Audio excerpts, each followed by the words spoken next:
Assalamualaikum warahmatullahi wabarakatuh. Saya Ahmad Al-Madani dengan IPN 253110029 dan teman saya Muhammad Abi Molijar IPN 2513 21006. Christian Bertender dengan IPN 2513 Nama saya Joshua Pemintan Abid Bulu, NPM 2513 0101 0023. di sini kami akan mempresentasikan tentang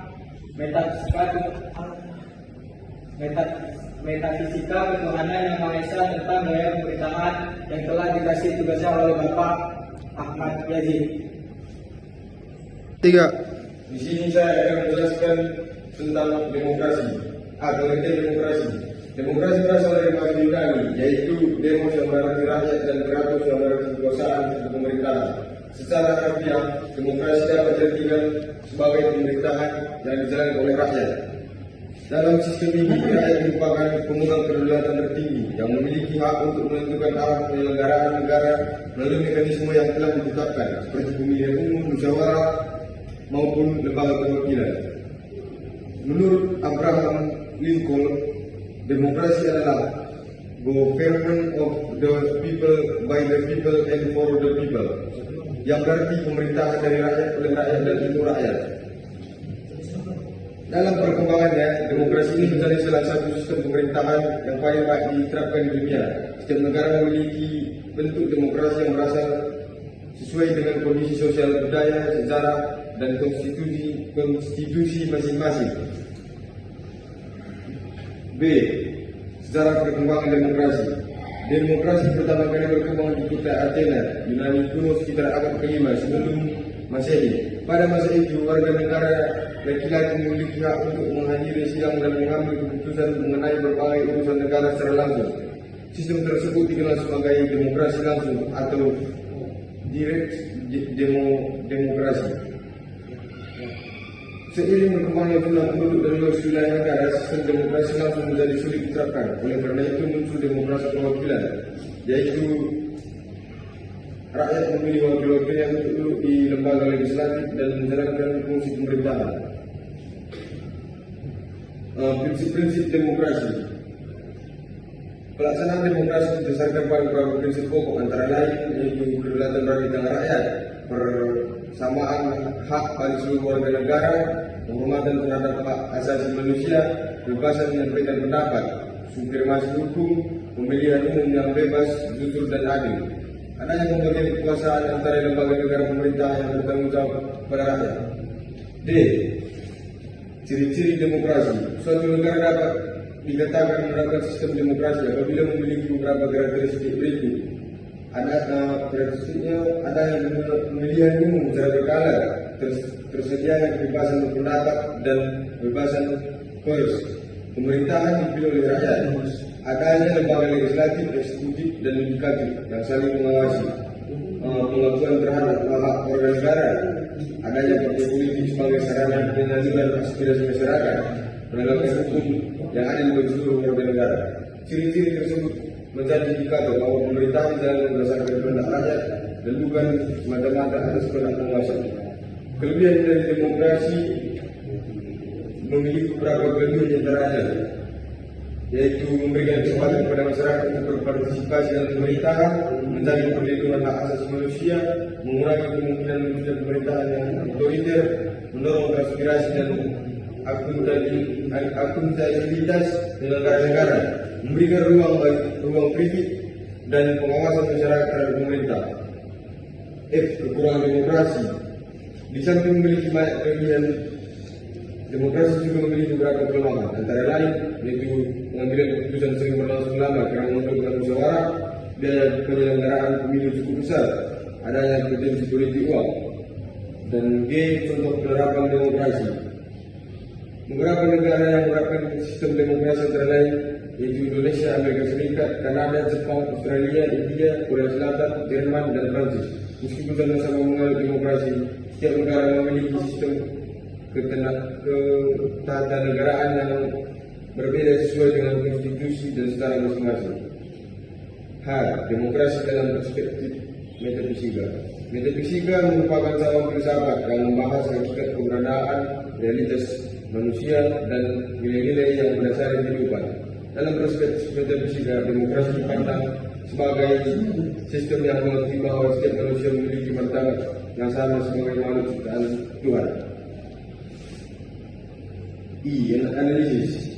Demokrasi merupakan sistem pemerintahan yang paling banyak diterapkan di berbagai negara karena memberikan kesempatan kepada rakyat untuk berpartisipasi dalam penyelenggaraan negara. Dengan demikian, demokrasi merupakan sistem pemerintahan yang sejalan dengan kajian metafisika karena mengakui hakikat manusia sebagai makhluk yang bebas, bermartabat, bertanggung jawab, dan memiliki kemampuan untuk menentukan masa depan bersama melalui proses yang adil dan bijaksana. Autokrasi dan monarki. Pengertian dari autokrasi adalah autokrasi berasal dari bahasa Yunani, yaitu autos yang berarti sendiri dan kratos yang berarti kekuasaan. Dengan demikian, autokrasi adalah sistem pemerintahan yang menempatkan kekuasaan tertinggi di tangan satu orang atau satu kelompok kecil.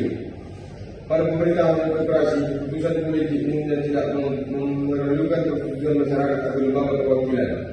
Autokrasi dapat muncul melalui berbagai cara, seperti pewarisan kekuasaan, kudeta militer, revolusi, maupun pemilu yang kemudian berkembang menjadi pemerintahan yang otoriter. B. Pengertian monarki. Monarki adalah sistem pemerintahan yang dipimpin oleh seorang raja, ratu, kaisar, atau sultan yang memperoleh kedudukan berdasarkan garis keturunan. Monarki merupakan salah satu bentuk pemerintahan tertua di dunia dan telah berkembang sejak ribuan tahun yang lalu. Pada masa lampau, sebagian besar kerajaan menerapkan monarki absolut, yaitu seluruh kekuasaan berada di tangan raja. Contoh negara yang masih mempertahankan sistem monarki antara lain yaitu negara Inggris, Jepang, Thailand, Arab Saudi, Brunei Darussalam, Swedia, Norwegia, Denmark, dan Belanda. Secara perkembangan autokrasi dan monarki. Autokrasi telah dikenal sejak munculnya negara-negara kuno seperti Mesir, Persia, Romawi, dan Tiongkok. Sementara itu, monarki berkembang sebagai sistem pemerintahan berdasarkan pada keturunan bangsawan. Raja dikenal sebagai sumber persatuan, bagi rakyat sekaligus pemegang kekuasaan politik.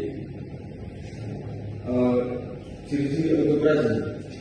Beberapa karakteristik utama sistem autokrasi adalah sebagai berikut. Yang pertama, kekuasaan terpusat pada satu pemimpin atau kelompok kecil. Keputusan politik dibuat tanpa partisipasi rakyat secara luas. Kebebasan berekspresi dan kebebasan berpendapat sering dibatasi.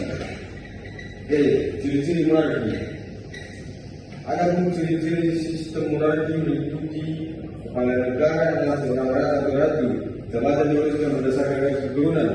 Masa jabatan berlangsung untuk umur hidup atau hingga turun raja. Kekuasaan dapat bersifat absolut maupun konstitusional. Raja menjadi simbol persatuan dan identitas negara. Ciri-ciri monarki. Yang pertama, monarki absolut. Monarki absolut adalah sistem di mana seluruh kekuasaan negara berada di tangan raja. Raja memiliki kewenangan penuh dalam membuat undang-undang, mengangkat pejabat, memimpin militer, dan mengatur pemerintahan tanpa harus meminta persetujuan lembaga lain. Kedua, monarki konstitusional. Monarki konstitusional merupakan sistem yang membatasi kekuasaan negara berdasarkan konstitusi. Raja yang berperan sebagai kepala negara, sedangkan pemerintahan dijalankan oleh Perdana Menteri dan Kabinet. Contohnya adalah Inggris, Jepang, Belanda, Swedia, Denmark, dan Norwegia. Kelebihan autokrasi dan monarki. Autokrasi memiliki beberapa kelebihan, antaranya yaitu pengambilan keputusan termasuk cepat, stabilitas pemerintahan yang terjaga, kebijakan dapat dilaksanakan secara konsisten, dan tidak banyak konflik politik akibat perbedaan pendapat. Sementara itu, monarki memiliki beberapa kelebihan, yaitu menjadi simbol persatuan bangsa, menjaga kesinambungan, tradisi dan budaya, pergantian kepala negara berlangsung jelas melalui sistem pewarisan dan pada monarki konstitusional, stabilitas politik cenderung lebih baik. Kekurangan autokrasi dan monarki. Kekurangan autokrasi meliputi yaitu tingginya resiko penyalahgunaan kekuasaan, kebebasan masyarakat dibatasi, kurang kapasitas pemerintahan, dan hak asasi manusia berpotensi dilanggar. Sedangkan kelemahan dari monarki antara lain yaitu jabatan kepala negara tidak didasarkan pada kompetensi, sistem pewarisan tidak selalu menghasilkan pemimpin yang berkualitas. Monarki tersebut dapat berkembang dari pemerintahan yang otoriter dan sulit menyesuaikan diri dengan kemudian demokrasi apabila reformasi tidak dilakukan. Contoh penerapan dalam sejarah dunia, Rusia pada masa Kaisar, Prancis dulu revolusi Prancis, dan berdasarkan pengembangan pemerintahan tersebut. Untuk presiden harus dalam perspektif metafisika. Metafisika mempelajari hakikat keberadaan kekuasaan manusia dan tujuan hidup. Dalam perspektif metafisika, kekuasaan secara hak untuk memerintah dan juga amanah yang harus dipenuhi secara moral. Analisis. Autokrasi yang merupakan sistem pemerintahan yang secara panjang dalam pengembangan peradaban manusia. Tujuan untuk menciptakan stabilitas politik apabila republik penguasa yang bijaksana dan bertanggung jawab. Terima kasih akan menentukan oleh bangsa Indonesia. Di sini saya akan melanjutkan presentasi dari kawan saya. 2.3 meritokrasi metro. Kemudian meritokrasi meritokrasi berasal dari kata merit yang berarti prestasi atau kemampuan dan pride, yang berarti pemerintah atau kekuasaan secara umum. Meritokrasi adalah sistem pemerintah atau sistem pengolahan organisasi yang memberikan jabatan, tanggung jawab, dan kekuasaan kepada seseorang berdasarkan kemampuan, prestasi, kompetensi, integritas, dan kinerja, bukan berdasarkan keturunan, kekayaan, hubungan keluarga, maupun kedekatan politik. B. Sejarah perkembangan meritokrasi.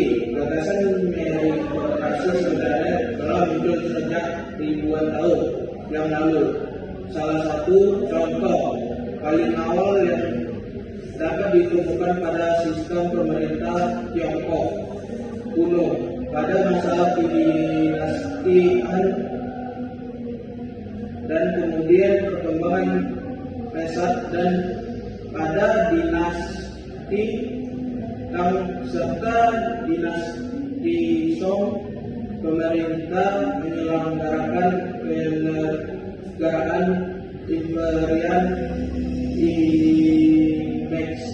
Nation untuk memilih pejabat berdasarkan kemampuan intelektual, bukan berdasarkan keturunan. C. Prinsip-prinsip meritokrasi. Meritokrasi dibangun atas beberapa prinsip dasar, yaitu 1. Kesempatan yang sama bagi seluruh warga negara. 2. Penilaian berdasarkan prestasi dan kompetensi. 3. Rekrutmen yang transparan dan objektif. 4. Pengembangan sumber daya manusia secara berkelanjutan. 5. Penghargaan terhadap kerja keras dan inovasi. D. Ciri meritokrasi. Beberapa karakter utama meritokrasi adalah sebagai berikut. Jabatan diperoleh melalui proses seleksi yang terbuka. Kompetensi menjadi dasar utama promosi jabatan. Prestasi kerja dihargai secara objektif. Sistem penilaian dilakukan berdasarkan indikator yang jelas. Pendidikan dan pelatihan menjadi bagian penting dalam pengembangan sumber daya manusia. Setiap individu memiliki kesempatan yang sama untuk berkembang sesuai kemampuannya. E. Kelebihan meritokrasi. Meritokrasi memiliki sejumlah kelebihan antara lain: menghasilkan pemimpin yang memiliki kompetensi tinggi, meningkatkan kualitas pelayanan publik, mengurangi praktik korupsi, kolusi, dan nepotisme, mendorong budaya kerja yang profesional, memotivasi masyarakat untuk terus meningkat kemampuan dan pendidikan, meningkat efektivitas pengembangan keputusan, menumbuhkan kepercayaan masyarakat terhadap pemerintah. F. Kekurangan meritokrasi. Walaupun memiliki banyak kelebihan, meritokrasi juga memiliki beberapa kelemahan antara lain. Kesempatan memperoleh pendidikan belum merata, sehingga tidak semua orang memiliki peluang yang sama. Penilaian prestasi terkadang dipengaruhi unsur subjektivitas, kompetensi akademik tidak selalu sejalan, dan kemampuan pemimpin. Persaingan yang terlalu ketat dapat menimbulkan tekanan psikologis. Kelompok yang memiliki akses sumber daya lebih baik cenderung memperoleh keuntungan lebih besar. G. Contoh penerapan meritokrasi. Beberapa negara yang dikenal berhasil menerapkan prinsip meritokrasi adalah Singapura, Jepang, Korea, Jerman, dan Finlandia. Negara-negara tersebut menempatkan kompetensi dan profesionalisme sebagai dasar pengangkatan pejabat publik. A. Meritokrasi dalam perspektif metafisika. Dalam kajian metafisika, manusia dipandang sebagai makhluk yang memiliki akal, kebebasan, dan potensi untuk berkembang. Oleh karena itu, setiap individu memiliki kesempatan untuk mencapai kedudukan tertentu melalui usaha, pendidikan, dan kerja keras. Di sini saya melempar ke teman saya. 2.4 Teknokrasi, plutokrasi, dan teokrasi. Pengertian teokrasi. Teokrasi merupakan sistem pemerintah yang memberikan peran utama kepada para ahli ilmuwan, teknokrat, dan profesional dalam menjalankan pemerintahan. Istilah teknokrasi berasal dari kata Yunani, tekne yang berarti keahlian atau keterampilan, serta kratos yang berarti kekuasaan. Dalam sistem ini, pengambilan keputusan didasarkan pada ilmu pengetahuan, penelitian, dan analisis yang objektif. Teknokrasi berkembang sebagai respon terhadap sebagai kompleks personalan negara pemerintah modern terhadap tantangan di bidang ekonomi, kesehatan, teknologi, lingkungan, pendidikan, dan pembangunan, sehingga membutuhkan pemimpin yang memiliki kompetisi sesuai bidangnya. Oleh dikarena itu, teknokrasi menempatkan profesionalisme sebagai dasar utama dalam penyusunan kebijakan publik.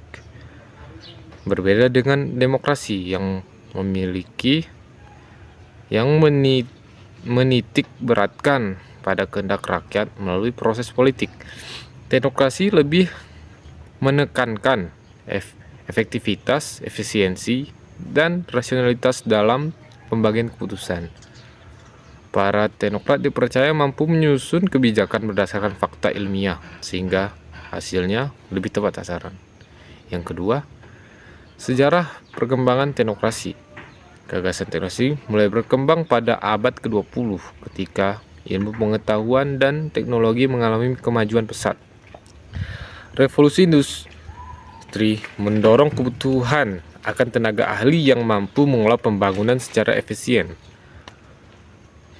Pada dekade 1930-an, muncul gerakan teknokrasi di Amerika Serikat yang berpendapat bahwa para ilmuwan dan insinyur lebih layak mengelola negara dibandingkan politisi. Setelah Perang Dunia Kedua pecah, banyak negara mulai melibatkan ekonom, insinyur, dokter, dan ilmuwan sebagai penasihat maupun penjabatan pemerintahan. Di Indonesia, konsep teknokrasi tampak dalam penyusunan kebijakan pembangunan nasional yang melibatkan akademisi, peneliti, dan tenaga profesional di berbagai kementerian serta lembaga negara. Ciri-ciri dari teknokrasi ini diantaranya: 1. Pengembalian keputusan berdasarkan ilmu pengetahuan dan data. Itu dibagi dalam menjadi jabatan strategis diisi oleh tenaga profesional, mengutamakan efisiensi dan efektivitas pemerintah. Kebijakan disusun melalui penelitian dan analisis ilmiah. Orientasi utama adalah penyelesaian masalah secara rasional. Selanjutnya, kelebihan teknokrasi. Beberapa kelebihan sistem teknokrasi antara lain: Kebijakan lebih objektif karena didasarkan pada data, pembangunan lebih terarah dan terencana, mengurangi keputusan yang hanya didasarkan pada kepentingan politik, memanfaatkan ilmu pengetahuan untuk meningkatkan kesejahteraan masyarakat, mendorong inovasi dalam penyelenggaraan pemerintah. Selanjutnya adalah kekurangan teknokrasi. Kekurangannya di antara lain, aspirasi masyarakat terkadang kurang diperhatikan. Pengembalian keputusan dapat terlalu berorientasi pada aspek teknis. Para ahli belum tentu memiliki kemampuan kepemimpinan yang baik. Kebijakan ilmiah terkadang sulit dipahami masyarakat umum. Yang selanjutnya, pengertian plutokrasi. Plutokrasi adalah sistem pemerintahan yang kekuasaan politiknya dikuasai dan dipengaruhi oleh kelompok masyarakat yang memiliki kekayaan. Kata plutokrasi ini sendiri berasal dari bahasa Yunani. Plutos yang berarti kekayaan dan kratos yang berarti kekuasaan. Dalam sistem ini, pemilik modal memiliki pengaruh yang besar terhadap arah kebijakan negara. Politisi plutokrasi tidak selalu berbentuk sistem pemerintahan resmi. Dalam banyak kasus, plutokrasi muncul ketika kelompok ekonomi mampu memengaruhi kebijakan pemerintah melalui pendanaan politik, kepemilikan perusahaan besar, media massa, atau bahkan sampai investasi. Selanjutnya, ciri-ciri plutokrasi, di antaranya pengaruh ekonomi sangat besar terhadap kebijakan pemerintah. Kelompok kaya memiliki akses politik yang lebih luas. Kepentingan pemilik modal sering menjadi prioritas. Ketimpangan ekonomi cenderung meningkat. Pengaruh uang sangat dominan dalam proses politik. Selanjutnya, kelebihannya diantaranya modal yang besar dapat mempercepat pembangunan ekonomi. Dunia usaha berkembang lebih pesat. Investasi dapat menciptakan lapangan pekerjaan. Pemerintah memperoleh dukungan pembiayaan pembangunan. Kekurangannya memperbesar kesenjangan sosial. Kebijakan lebih menguntungkan kelompok tertentu, berpotensi menimbulkan korupsi, kolusi, dan monopoli. Selanjutnya, pengertian teokrasi. Teokrasi adalah sistem pemerintahan yang didasarkan pada ajaran agama. Kata teokrasi sendiri berasal dari bahasa Yunani, theos yang berarti Tuhan dan kratos yang berarti kekuasaan. Ciri-ciri dari teokrasi. Agama menjadi dasar penyelenggaraan negara. Hukum disusun berdasarkan ajaran agama. Pemimpin memiliki legalitasi keagamaan. Nilai moral menjadi dasar kebijakan pemerintah. Kelebihannya, menanamkan nilai moral dalam pemerintahan, mendorong tanggung jawab jawab etis para pemimpin, memperkuat kehidupan spiritual masyarakat, dan kekurangannya sulit diterapkan pada masyarakat yang majemuk. Perbedaan penafsiran ajaran agama dapat menimbulkan konflik. Mungkin sekian dari saya dan lanjutkan dengan teman saya. Terima kasih. Di sini saya akan melanjutkan presentasi dari teman saya. Kediktatoran. Pengertian kediktatoran. Kediktatoran adalah sistem pemerintahan yang menempatkan seluruh atau sebagian besar kekuasaan negara di tangan satu orang atau sekelompok kecil orang yang disebut diktator. Dalam sistem ini, pemimpin memiliki kewenangan yang sangat luas untuk mengatur jalannya pemerintahan tanpa adanya pengawasan yang efektif dari lembaga negara maupun masyarakat. Kekuasaan tersebut biasanya diperoleh melalui kudeta militer, revolusi, keadaan darurat, atau proses politik yang kemudian berkembang menjadi pemerintahan yang bersifat otoriter. Istilah diktator pertama kali dikenal pada masa Romawi kuno. Saat itu, seorang diktator diangkat oleh senat Romawi untuk memimpin negara dalam kondisi darurat seperti perang atau pemberontakan. Jabatan tersebut bersifat sementara dan memiliki batas waktu. Namun dalam perkembangan sejarah, istilah kediktatoran berubah makna menjadi satu sistem pemerintahan yang memberikan kekuasaan mutlak kepada seorang pemimpin tanpa batasan yang jelas.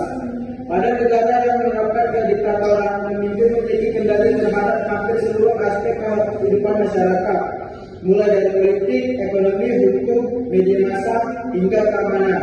kebebasan berpendapat, kebebasan pers, dan akibat organisasi politik seringkali dibatasi demi mempertahankan kekuasaan pemerintah.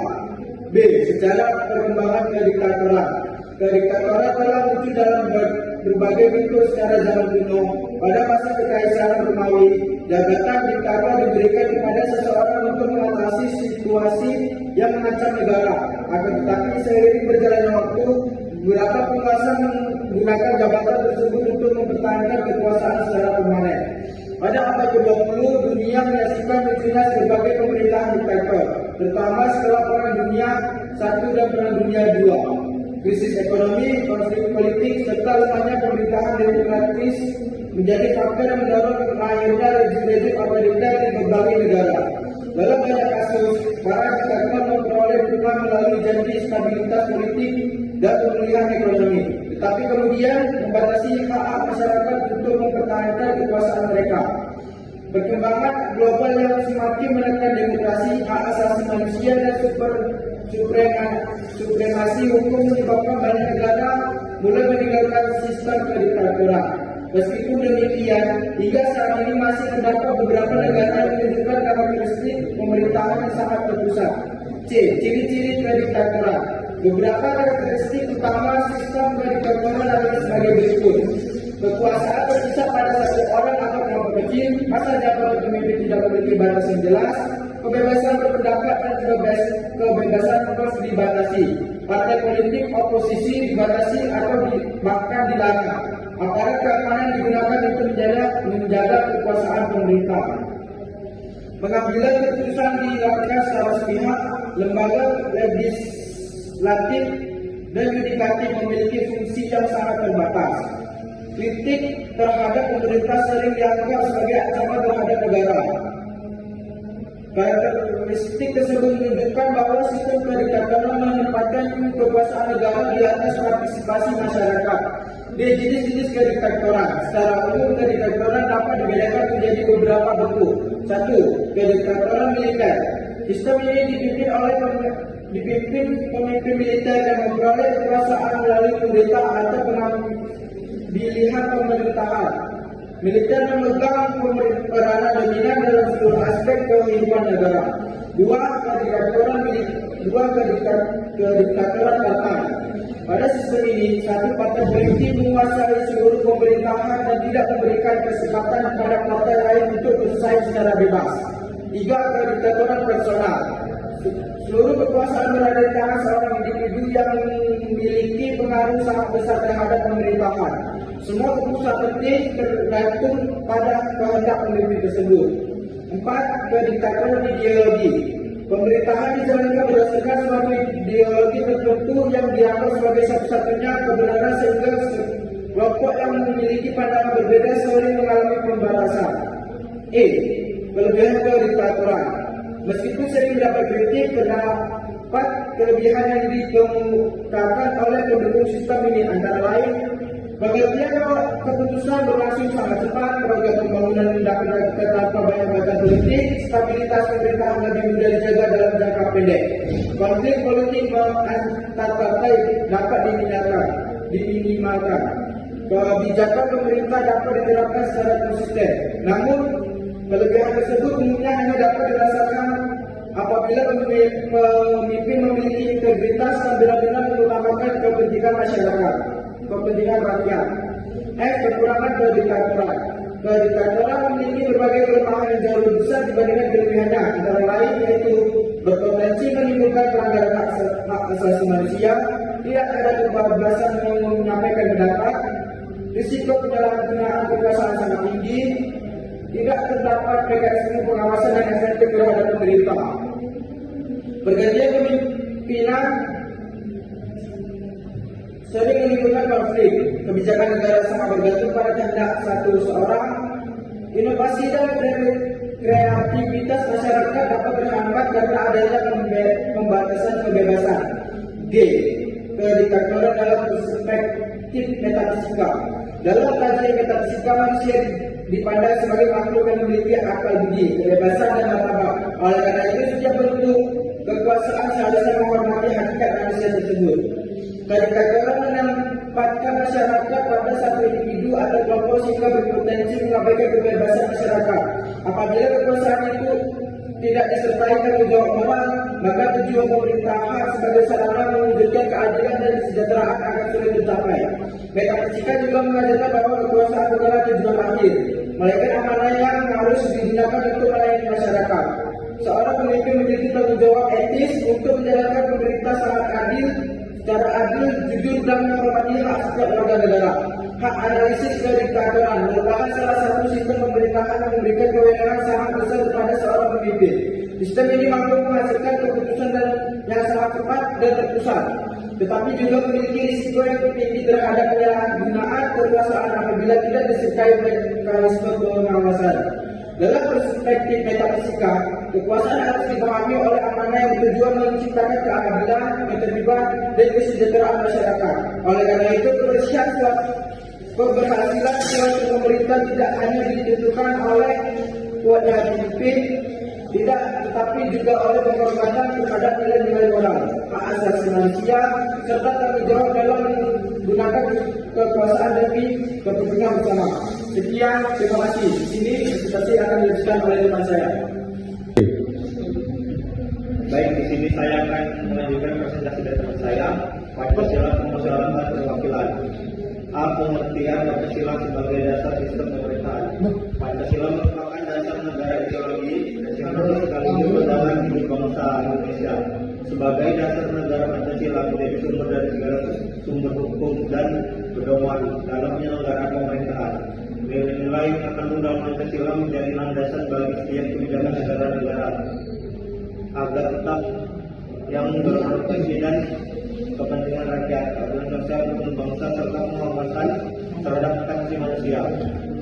Sistem pemerintah Indonesia tidak menganut demokrasi liberal maupun demokrasi langsung secara murni, melainkan demokrasi Pancasila. Demokrasi Pancasila merupakan sistem demokrasi yang berlandaskan nilai-nilai Pancasila, khususnya sila keempat, yaitu kerakyatan yang dipimpin oleh hikmat kebijaksanaan dalam permusyawaratan perwakilan. Sila tersebut mengandung makna bahwa kedaulatan berada di tangan rakyat, tetapi pelaksanaannya dilakukan melalui musyawarah dan lembaga perwakilan dengan mengutamakan kebijaksanaan serta kepentingan bersama. Dengan demikian, sistem pemerintah Indonesia menempatkan rakyat sebagai pemegang kedaulatan sendiri, sementara penyelenggaraan pemerintah dilaksanakan berdasarkan Undang-Undang Dasar Negara Republik Indonesia tahun 1945. B. Sejarah perkembangan demokrasi Pancasila. Konsep demokrasi Pancasila mulai dirumuskan sejak proses penyusunan dasar negara oleh para pendiri bangsa menjelang kemerdekaan Indonesia. Nilai-nilai demokrasi yang dianut Indonesia tidak sepenuhnya mengambil konsep demokrasi barat, tetapi distrukturkan dalam budaya bangsa yang menjunjung tinggi semangat kekeluargaan, gotong royong dan musyawarah. Setelah Indonesia merdeka tanggal 17 Agustus 1945, sistem demokrasi mengalami beberapa perkembangan, yaitu demokrasi terpimpin yang memberikan peran besar kepada presiden, demokrasi pada masa Orde Baru dengan penekanan pada stabilitas nasional dan pembangunan, era reformasi yang ditandai dengan pelaksanaan pemilu yang lebih demokratis, kebebasan pers serta penguatan lembaga negara. Perubahan tersebut menunjukkan bahwa sistem demokrasi Indonesia terus berkembang mengikuti dinamika kehidupan masyarakat tanpa meninggalkan nilai-nilai dasar Pancasila. C. Prinsip demokrasi Pancasila. Demokrasi Pancasila memiliki beberapa prinsip utama sebagai berikut. 1. Kedaulatan berada di tangan rakyat. 2. Musyawarah untuk mencapai mufakat. 3. Menyelamatkan kepentingan bangsa dan negara. 4. Menghormati hak asasi manusia. 5. Menjunjung tinggi supremasi hukum. 6. Menegakkan keadilan sosial. 7. Menjaga persatuan dan kesatuan bangsa. 8. Pemerintahan dilaksanakan berdasarkan konstitusi. Prinsip-prinsip tersebut membedakan demokrasi Pancasila dari sistem demokrasi lain karena tidak hanya mengutamakan suara mayoritas, tetapi juga mempertimbangkan nilai kebersamaan, keadilan, dan hikmat kebijaksanaan. D. Ciri-ciri demokrasi Pancasila. Karakteristik demokrasi Pancasila antara lain berlandaskan nilai Pancasila, mengutamakan musyawarah untuk mufakat, menghargai keberagaman suku, agama, ras, dan budaya, menjunjung tinggi hak dan kewajiban warga negara, mengutamakan kepentingan umum di atas kepentingan pribadi maupun golongan. Pemerintahan diselenggarakan berdasarkan Undang-Undang Dasar 1945. Adanya pemilihan umum sebagai sarana pelaksanaan kedaulatan rakyat, menjaga keseimbangan antara hak dan kewajiban warga negara. Pelaksanaan permusyawaratan perwakilan. Permusyawaratan merupakan proses pengambilan keputusan melalui pembahasan bersama untuk mencapai mufakat. Apabila mufakat tidak dapat dicapai, keputusan dapat diambil melalui mekanisme yang diatur dalam peraturan perundang-undang. Sementara itu, perwakilan berarti rakyat memberikan mandat kepada wakil-wakilnya yang dipilih melalui pemilihan umum untuk menjalankan fungsi pemerintah dan membuat keputusan atas nama rakyat. Pelaksanaan permusyawaratan rakyat Indonesia diwujudkan melalui lembaga seperti Majelis Permusyawaratan Rakyat atau MPR, Dewan Perwakilan Rakyat atau DPR, Dewan Perwakilan Daerah DPD, Dewan Perwakilan Rakyat atau DPRD. Lembaga-lembaga tersebut menjelaskan fungsi legislasi, pengawasan, dan pengarahan sebagai bentuk pelaksanaan kedaulatan rakyat. Kelebihan demokrasi Pancasila. Beberapa kelebihan demokrasi Pancasila adalah mengutamakan musyawarah sehingga mengurangi konflik, menjaga persatuan bangsa yang majemuk, menghormati hak asasi manusia, menyeimbangkan hak dan kewajiban warga negara, menutamakan kepentingan bersama dibanding kepentingan individu, memberikan kesempatan kepada masyarakat untuk berpartisipasi dalam pemerintahan. G. Kekurangan demokrasi Pancasila.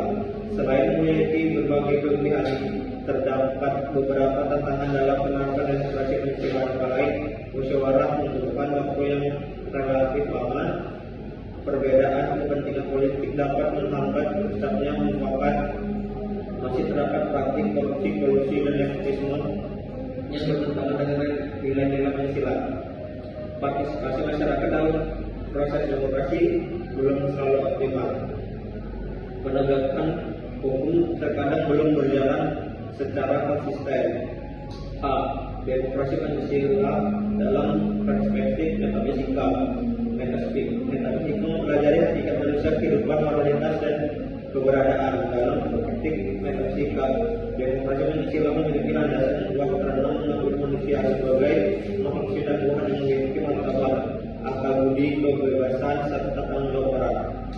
Sila pertama mengesahkan bahwa penyelenggaraan negara harus dilandasi kepercayaan kepada Tuhan Yang Maha Esa. Sila kedua mengakui martabat setiap manusia sehingga harus dihormati. Sila ketiga menempatkan persatuan sebagai dasar kehidupan berbangsa. Sila keempat menegakkan kepentingan musyawarah dan kebijaksanaan dalam menjalankan kekuasaan. Sedangkan sila kelima mengarahkan seluruh penyelenggaraan negara untuk mewujudkan keadilan sosial bagi seluruh rakyat Indonesia.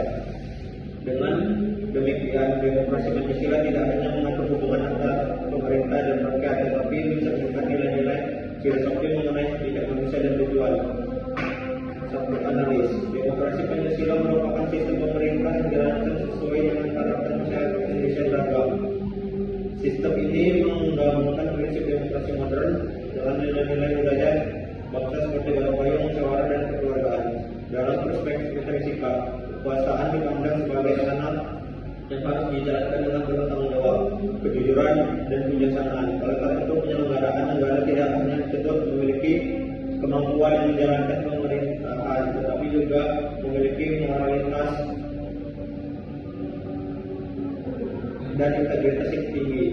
Keberhasilan demokrasi Pancasila bergantung pada komitmen seluruh elemen bangsa dalam mengamalkan nilai-nilai Pancasila secara nyata. Apabila nilai ketuhanan, kemanusiaan, persatuan, kerakyatan, dan keadilan sosial diterapkan secara konsisten, maka sistem pemerintah Indonesia akan mampu mewujudkan masyarakat yang adil, makmur, demokratis, dan bermakna. Dan ini untuk dari topik tersebut. A. Kesimpulan. Berdasarkan pembahasan mengenai berbagai sistem pemerintah dalam perspektif metafisika, dapat disimpulkan bahwa sistem pemerintah memiliki karakteristik, kelebihan, dan kelemahan masing-masing. Demokrasi menempatkan rakyat sebagai pemegang kedaulatan tertinggi sehingga masyarakat memiliki hak untuk berpartisipasi dalam proses penyelenggaraan negara, otoparasi dan monarki, memberikan kekuasaan yang lebih terpusat kepada pemimpin sehingga pengambilan keputusan dapat berlangsung cepat, tetapi berpotensi menimbulkan penyalahgunaan wewenang apabila tidak disertai mekanisme pengawasan yang baik. B. Saran. Berdasarkan pembahasan dalam hal ini, penulisan memberikan beberapa saran sebagai berikut. 1. Mahasiswa diharapkan memahami berbagai sistem pemerintah secara lebih mendalam agar memiliki wawasan yang luas mengenai perkembangan politik dan ketatanegaraan di berbagai negara. 2. Pemerintah diharapkan terus memperkuat penerapan nilai-nilai demokrasi Pancasila melalui penyelenggara pemerintah yang transparan, akuntabel, serta beri longgas dan kepentingan masyarakat. 3. Masyarakat hendaknya berpartisipasi secara aktif dalam kehidupan demokrasi dengan menghormati hukum, menjaga persatuan, serta menggunakan hak dan kewajiban bertanggung jawab. Sekian dari saya. Terima kasih. Sekian dari presentasi kami. Assalamualaikum warahmatullahi wabarakatuh. Waalaikumsalam.